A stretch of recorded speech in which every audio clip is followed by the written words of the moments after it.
윤석열 대통령이 통일 독트린을 담은 광복절 경축사를 발표했습니다. 30년 만에 새로운 통일관을 화두로 던지며 자유의 가치를 기반으로 한 3대 통일 비전과 전략, 또 구체적인 방안을 밝혔습니다. 네, 한편 국회 청문회에서 나온 전현희 의원의 발언 파장이 커지고 있는데요. 김민수 전 국민의힘 대변인, 김진욱 전 더불어민주당 대변인과 함께 관련 내용 짚어보겠습니다. 두 분 어서 오십시오. 안녕하세요. 안녕하십니까? 네, 안녕하십니까. 네, 윤석열 대통령이 광복절 경축사에서 통일 독트린을 발표했습니다. 앞서 말씀을 드린 것처럼 비전도 들어가 있고요. 추진 전략, 또 추진 방안이 담겨져 있는데 이 대통령의 통일 독트린에 대해서 어떻게 평가하시는지 먼저 듣겠습니다. 일단 독트린이라는 것은 원칙이잖아요. 근데 이번에 대통령께서 말씀하신 어떤 통일에 대한 기본 원칙에 대해서 원칙을 발표한 것은 평가할 만합니다만 원칙의 내용이 과연 실효성이 있나 하는 부분에서는 좀 의문이 있다라는 말씀 좀 드리고, 일단 통일이라는 것이 우리 정부 단독으로 할 수 있는 건 아니잖아요. 상대가 있는 건데 지금 어제 말씀 주신 걸 보면 북한 정부를 어떻게 보면은 무너뜨리는 그런 수준의 정도의 내용을 가지고 말씀을 주셨다. 특히 북한 주민들의 변화를 이루어내겠다라고 말씀 주시는데 그 북한 주민의 변화가 과연 그 우리의 노력만으로 이루어질 것인가 하는 부분에 있어서 이게 자칫 남북 간의 긴장이 더 고조되는 거 아닌가, 이렇게 또 우려하는 목소리가 나올 수 있겠다라는 생각도 좀 들더라고요. 네, 내용적인 측면에서 오히려 남북 관계에 좀 더 갈등이 좀 고조되는 거 아니겠느냐, 이런 이야기를 하셨습니다. 남북 간의 갈등이 대통령의 발표로 인해서 더 긴장이 완화되거나 아니면 긴장이 더 강해지거나 이러진 않을 것 같고요. 사실 이 통일에 대한 원칙 같은 경우는 대한민국 헌법 4조가 명확하게 규정하고 있습니다. 그러니까 대한민국은 통일을 지향하고 그리고 자유민주적 기본 질서에 입각하여 그리고 평화적 통일 정책을 수립한다예요. 그러니까 여기에서 중요한 것은 자유민주적 기본 질서와 평화적 통일 정책에 대한 실현, 이 두 가지라고 봐야 되거든요.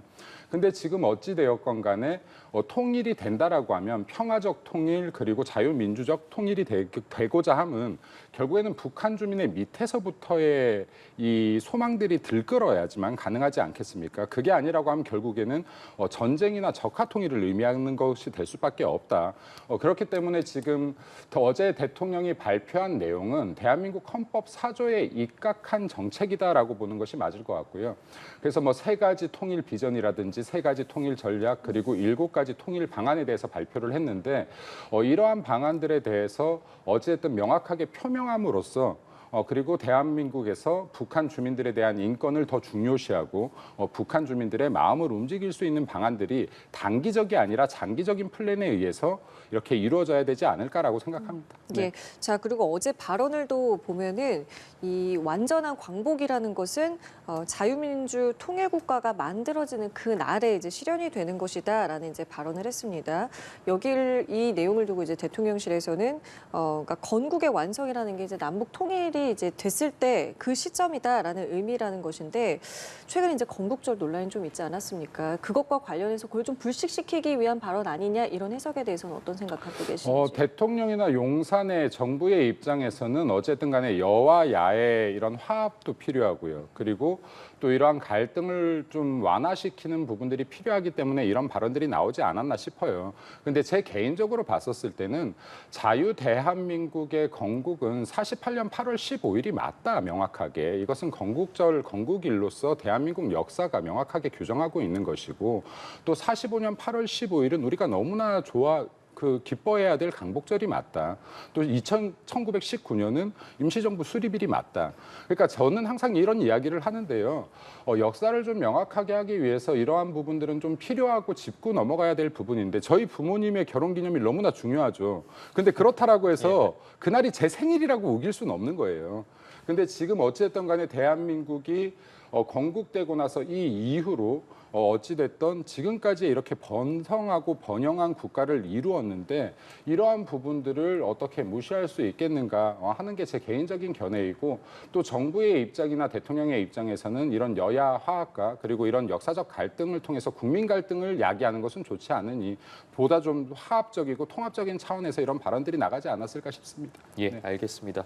어제 그리고 광복절 경축식을 좀 살펴보면 정부 주최 경축식이 열렸고 그 외에 또 이제 광복회 경축식이 따로 열렸습니다. 사실 이게 처음 있는 일이지 않습니까? 이번 상황에 대해서는 좀 어떻게 보셨습니까? 그러니까 이렇게 나라가 두 쪽이 날 수밖에 없는 상황들을 만든 책임이 누구에게 있을까? 그것은 어떤 뭐 광복회장님의 책임이나 이런 쪽이 있다기보다는 지금 이 정치를 가장 책임 있게 담당하고 있는 정치권의 인사들, 특히 대통령에게 그 책임이 가장 무겁게 있다고 보여집니다.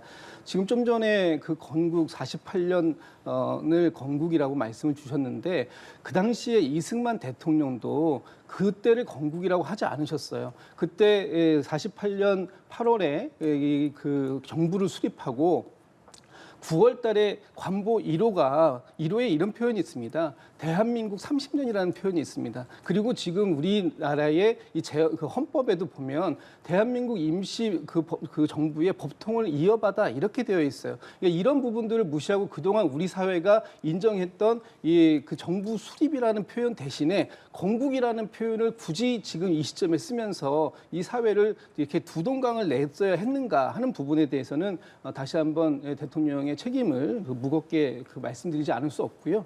지금 우리 사회가 가지고 있는 문제, 그것이 한 자리에 모이면 다 해결되는 것이냐? 그렇지는 않습니다. 그 사이에 화해와 협력이 필요한 것이고요. 통합이 필요한데 그런 것들은 구호로 말로서 되는 게 아니라 실질적인 행동이 있어야 되는데 그런 행동들이 나오지 않고 있다는 게 가장 큰 문제고요. 이번에 뭐 독립기념관장에 대한 문제가 뭐 원인이 되었습니다만 지금 우리 사회의 저변에 넓게 퍼져 있는 이런 역사 왜곡이라든지 또는 그 친일을 넘어서 뭐 숭일에 가까운 그런 행위라든지 이런 것 부분들에 대해서 바로 잡는 우리의 노력이 필요하다. 그런 시점이다라는 말씀 좀 드리고 싶습니다. 예. 이게 강복회장 같은 경우는 이 말은 좀 짚고 넘어가야 될 것 같은데 강복회장은 지금 대한민국의 한 어른으로서 지금 대한민국의 통합이나 화합에 기여해야 될 분이다. 그리고 지금 이제 뭐 이런 건국일에 대한 논란이 있는데 이게 왜 논란이 있어야 되는지 사실 잘 모르겠습니다. 대한민국의 재헌국회가 시작되고 그리고 자유선거가 시작되고 농지개혁을 통해서 지금의 대한민국 토대를 이룰 수 있는 시장경제나 자기 재산에 대한 이런 소유권들이 인정되고 했던 중요한 시점들인데 이러한 부분들을 역사적으로 부정하는 것은 결국에는 이승만 대통령을 건국의 대통령이라는 것을 부정하기 위함이다라고 보여지고요. 이런 역사적인 차이가 있었다라고 하더라도 최소한 8.15 강복절 행사만큼은 이렇게 나눠져서는 안 되는데 이런 것을 발단시켰다는 것은 저는 강복회장이 이번에 굉장히 잘못했다라고 생각합니다. 그리고 정말 그 위치에 맞지 않는 적절하지 않은 처신을 했고 국민 갈등을 일으켰다라고 생각됩니다. 예, 대통령실도 이번 경축식을 두고 입장을 내놨습니다. 뭐 광복회 등의 행사에 불참한 걸 뭐 소위 표현하는 이 반쪽 행사라고 하는 것은 잘못됐다고 주장을 했고 이어서 한 이야기가 뭐 특정 단체가 인사와 관련해서 불만을 핑계로 빠졌다고 해서 이 광복절 행사가 훼손된다고 보지 않는다라고 입장을 내놨거든요. 이 대통령실의 입장에 대해서는 어떻게 들으셨어요? 대통령실에서 반쪽 행사가 아니라고 하면 아닌 게 되나요? 이미 많은 국민들 또 언론이 이 반쪽 행사라고 규정을 짓고 있지 않습니까? 그것은 나름의 이유가 있는 것이기 때문에 그런 것이거든요.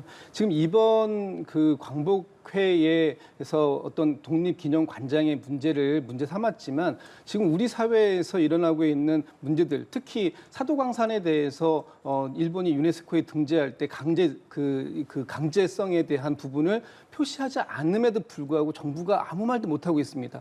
특히 어제 같은 경우에 KBS가 공영방송 아닙니까? 공영방송인 KBS에서 광복절 0시에 기미가요를 틀어주고 또 태극기를 반전시켜 놓고 그리고 뭐 이승만 전 대통령에 대한 그 어떤 독립 영화로서의 가치가 매우 낮다라고 평가되었음에도 불구하고 그런 부분들을 상영하는 이런 일련의 과정들, 이런 과정들이 그동안에 우리 대한민국 사회에서 다수가 인정하고 그 용인되었던 그런 역사 의식에 대해서 뭔가 부정하려고 하는 것이 아닌가, 뭔가 새롭게 바꾸어내려고 하는 것이 아닌가, 이런 의구심을 갖게끔 만들었던 것이거든요. 이런 것들이 단순하게 오해냐, 그런 뭐 아니면 오비 일학이냐 이렇게만 볼 건 아니다. 이렇게 말씀드리겠습니다.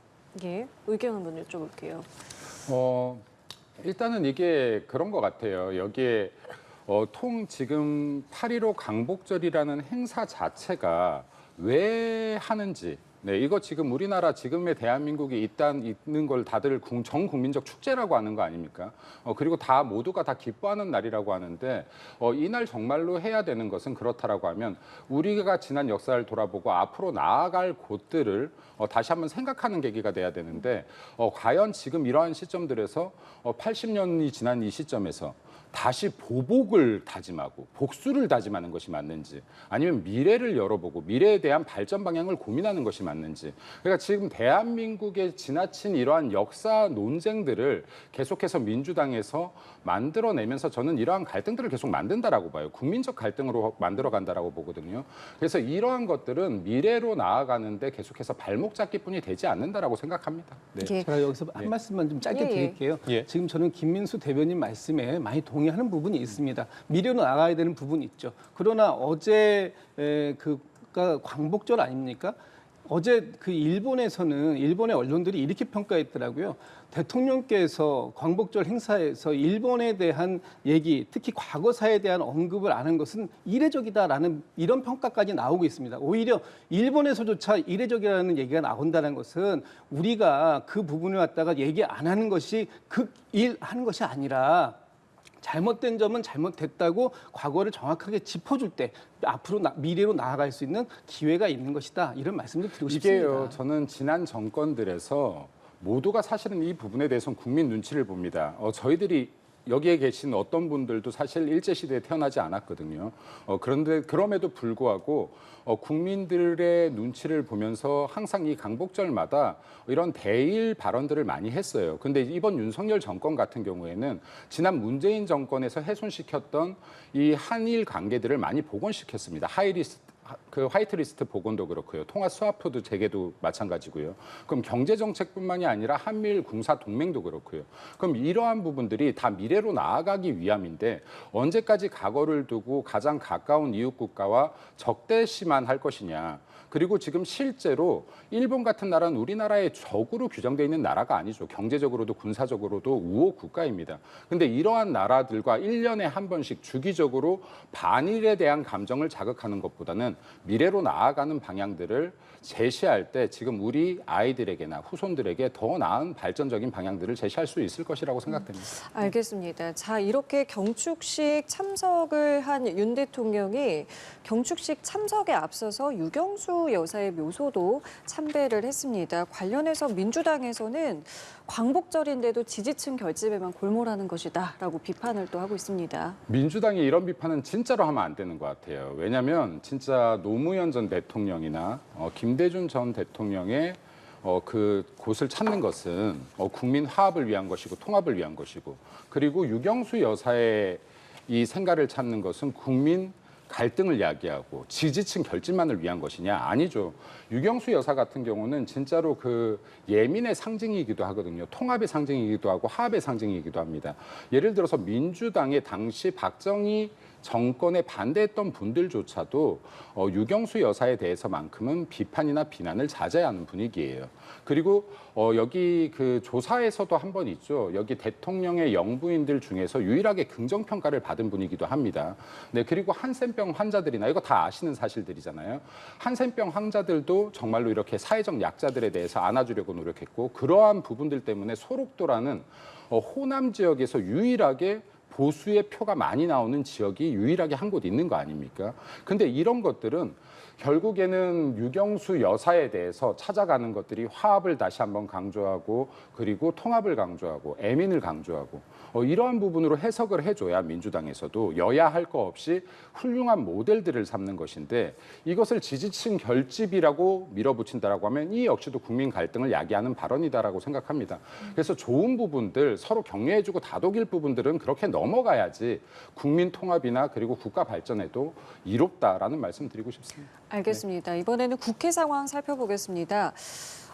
국회 청문회에서 민주당 전현희 의원이 이 권익위 간부의 어떤 사망 사건을 이제 다루는 과정에서 나온 발언 때문에 좀 논란인데요. 국민의힘에서는 제명을 이제 추진한다라고 이야기가 나왔고 관련해서 민주당에서도 그러면 송석준 의원에 대한 제명도 추진하겠다라고 지금 분위기가 좀 나오고 있는데 이 사안은 좀 어떻게 보고 계시는지요? 그러니까 전현희 의원에 대한 제명 추진 이유가 막말이라는 거 아닙니까? 예. 그러니까 지금 전현희 의원의 발언이 다소 과했을 수 있습니다. 저도 좀 과했다고 보고 있고요. 그러나 전현희 의원의 발언이 어떤 본질적인 내용을 가지고 얘기한 것인가 하는 부분에 대해서 그 부분에 대해서도 한번 확인해 볼 필요는 있다. 전현희 의원이 이 지금 하고자 했던 얘기는 지금 이 권익위 국장의 사망 사건이 이것이 어떻게 보면 권력에 의한 살인에 가까운 거 아니겠느냐. 왜냐하면 지금 김건희 여사의 명품백 수수 의혹에 대한 부분을 권익위가 처리함에 있어서 본인은 이것을 수사기관에 넘겨야 된다라고 생각을 했지만 또 윗선에서 이 부분에 대해서 종결을 얘기했던 부분이 있기 때문에 그런 부분에 있어서 실무자가 이 부분을 뭐 그렇게 처리하지 않을 수 없었던 그런 부분에 대해서 어떤 외압을 느꼈다, 압박감을 느꼈다, 그런 것에 대해서 또 미안하게 생각했다. 이런 부분들이 결국은 사망에 이르게 된 거 아니냐. 그래서 김건희 여사에 의해서가 아니라 어떤 권력에 의해서 이 부분이 이렇게 행해진 거 아니냐라는 얘기를 과격하게 한 부분은 있어요. 그러나 내용적으로 보면 결국 이 권익위 국장의 사망 사건은 가족들도 진실 규명을 원하고 있고요. 또 이 부분에 있어서 과연 이런 식으로 종결 처리하는 것이 맞느냐 하는 부분에 대해서는 문제 제기를 할 수 있다고 봅니다. 그 부분에 대한 본질적인 부분도 좀 있다고 보여지고요. 저희가 지금 송석준 의원에 대해서도 뭐 그 맞대응 차원에서 지금 그 국회 윤리위에 제명안을 낸다고 얘기를 하는데 저는 뭐 이런 방식이 과연 옳은 방식이냐를 떠나서 국회에서 좀 생산적인 대화를 할 수 있는 그런 분위기를 만들어줬으면 좋겠다는 생각이 들고요. 우리 정부가 일본에 대해서 정말 관대하게 덮어주고 얘기해주고 그런 식으로 좀 포용력을 가지고 있는 것처럼 야당에 대해서도 그런 포용력을 좀 보여주시면 아마 협치하지 말래도 자연스럽게 이루어질 것 같습니다. 그러니까 표현은 다소 과격했을진 모르지만 본질적인 부분은 좀 들여다볼 필요가 있다라고 말씀하셨습니다. 제가 볼 때는 지금 전현희 의원이 저런 본질 때문에 이런 이야기를 했다라고는 생각되지가 않아요. 지금 최고위원 전당대회 과정인데 현재 지금 5명을 뽑는 과정에서 6위입니다. 그리고 5위 이현주 의원과 0.02% 지지율 차이예요. 그러니까 지금 친명의 강성 지지자들에게 호소를 했다라고 보는 게 더 적합하다라고 좀 판단되어져요. 왜냐하면 이게 너무나 가슴 아픈 사건을 지금 한 공무원의 죽음 사건을 지금 끄집어낸 것인데요. 왜 부적절한지 말씀 잠깐 드리겠습니다. 지금 여기 담당 국장이 담당했던 사건 중에서 이재명 헬기 호송 사건이 있고요. 또 여기에 영부인의 가방 사건이 있습니다. 이 두 사건이 있는데 이 두 사건에 대해서 적용할 법이 없다라고 결정을 내린 건 꽤 됐어요. 두 사건 다 그렇게 이야기를 했습니다. 근데 이번에요. 청탁금지법 시행령 개정 추진 과정에서 스트레스를 극심히 받았다라고 하는 건데 민주당에서 정말 정무위원회 전체 회의에까지 여러 차례 부르면서 이걸 불려다녔고요. 또 여기 국회의원들, 민주당 국회의원이 자료 요청에 왜 자료 제출을 안 하냐라고 압박을 굉장히 많이 해서 담당 국장이 민주당 국회의원실들을 찾아다니면서 해명을 하는 과정이었어요. 지금 민주당이 청문회나 이런 것들을 통해서 얼마나 해당 사항 없는 자들을 많이 불러대고 무작위로 불러대고 압박을 하고 그리고 거기에서 인격 비하를 하고 이런 부분들을 반성해야 되는 부분인데 전현희 의원이 이러한 부분들을 지금 영부인이나 대통령에게 살인자라는 막말, 망언을 퍼부면서 이거를 떠넘기기 지금 하고 있는 거죠. 그리고 저런 발언을 통해서 강성 지지층의 지지를 조금이라도 끌어올려서 5위 안에 들어가겠다는 것 외에는 어떠한 의미 없는 발언이다, 진정성이 없는 발언이다라는 말씀을 좀 드리고 싶고요. 그리고 전현희 의원 같은 경우에는 권익위 위원장으로도 또 활동했던 적이 있죠. 문재인 정권 당시에. 그때 당시에도 서해 공무원 피습 사건 같은 경우에조차도 입장 표명을 하지 못했던 사람이에요. 그러니까 굉장히 표리부동한 사람이다라는 말씀도 다시 드리고 싶고 전현희 의원뿐만이 아니라 민주당 내에서라도 저러한 발언에 대해서는 짚고 넘어가야지 민주당에서도 플러스가 될 것이다라는 말씀 드리고 싶습니다. 예, 민주당 전당대회 말씀해 주셨으니까요. 이번 주 일요일에 이제 민주당 전당대회가 열립니다. 여기서 이제 이재명 전 대표, 그러니까 이재명 후보의 득표율이 과연 90%를 넘을 것인가에 대한 관심도 있고 지금 누적 득표율이 85%를 넘은 상황이고 그리고 그 후에 지금 김경수 전 지사가 복권이 되지 않았습니까? 그렇다면 이 민주당의 지명직 최고위원회 임명이 될 수도 있지 않나 이런 이야기도 나오고 있는 것 같더라고요. 앞으로의 좀 민주당의 상황은 어떻게 보고 계십니까? 예, 이번 주 일요일 날 전당대회를 통해서 이제 새로운 대표가 확정이 됩니다. 그동안 이제 그 각 지역 경선을 통해서 누적되어 있는 득표수 이런 것들이 반영 비율이 56%밖에 안 되고요. 대의원들의 투표가 14%, 또 일반 국민의 여론조사가 30%가 반영이 되는데 그 전체를 합해서 누적 득표율이 과연 90을 넘길 것이냐 하는 부분은 좀 지켜봐야 될 것 같습니다. 그리고 이제 뭐 아직 그 당 대표가 선출되지 않은 상태에서 당 대표의 고유 권한인 뭐 지명직 최고위원까지 제가 말씀을 드리는 건 좀 조심스럽습니다만 지금 김경수 전 그 지사가 외국에 체류하고 있는 상황이고 또 12월 연말 정도 돼야 이제 귀국한다 그러는데 아마 그 이전에 지명직 최고위원회 지명은 있을 것 같고요. 그렇다면은 자연스럽게 김경수 전 경남도지사의 지명직 최고위원이 될 가능성은 좀 낮아지지 않을까 이런 전망을 좀 해보겠습니다. 예, 앞으로의 민주당 상황 좀 어떻게 예측하십니까? 민주당이 지금 이재명 당대표가 90%의 지지율을 받는다라고 하는데 득표를 받는다라고 하는데 실제 투표율이 너무 낮아요. 그래서 투표율이 지금 뭐 이 호남 지역 같은 경우 20%대에 머무는 곳들도 있고 그럼 평균 뭐 투표율 30% 정도라고 봤을 때 거기에서 90% 득표해 봐야 당원의 27% 정도 지지를 받고 있는 거예요. 그러니까 지금 이게 민주당에서 투표에 이 정도로 참석을 하지 않았다는 것은 이재명 당대표 체제에 대한 반발도 분명히 있다라는 것을 보여준다라고 저는 생각을 하고요. 또 김경수 지사 같은 경우는 아마도 최고위원 지명직에 추천을 해도 하지 않을 거예요. 그러니까 이 안에 들어올 리가 없다라고 저는 개인적으로 생각합니다. 이것을 이재명 당대표 그리고 친명 체제에서 잘 알고 있기 때문에 이재명 당대표가 이 정도로 포용적이다, 통이 크다 이런 것들을 보여주기 위해서 지금 흘리는 이야기일 뿐이지 현실화될 가능성은 제로에 가깝다라고 봅니다. 알겠습니다. 오늘 두 분 말씀은 여기까지 함께하겠습니다. 지금까지 김민수 전 국민의힘 대변인, 김진욱 전 더불어민주당 대변인과 함께했습니다. 두 분 감사합니다. 맞습니다. 감사합니다.